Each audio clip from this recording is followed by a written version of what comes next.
የኑሮ ውድነቱ እጅግ በጣም ከባድ ነው። የሚከፈለን 760 ነው። እኛ ሴቶች እንጨት ለቅመን ነው የምንማረው። ወንዶችም እንደዚሁ እንጨት በመልቀም የቀን ስራ በመስራት ነው የሚማሩት።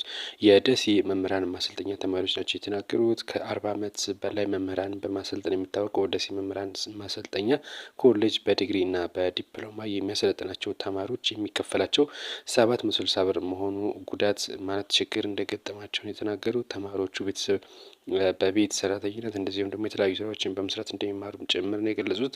ነገ ተማሪዎችን ለማሰልጠን የሚማሩት መምህራን የሚማሩትን ሳይሆን የሚበሉትን በማሰብ ላይ ናቸው ሲሉ ነው የተገለጸው።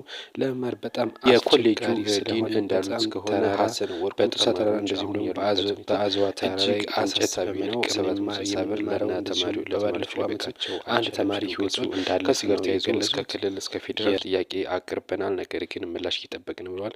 እንደዚሁ መምህራኖችም የተማሪዎቹ እንቅልፍ ነው እንጂ ትምህርት የተካተሉ አይደለም ስለሚደክማቸው ሲሉ እንግዲህ አስተያየታቸውን ሰጥተዋል።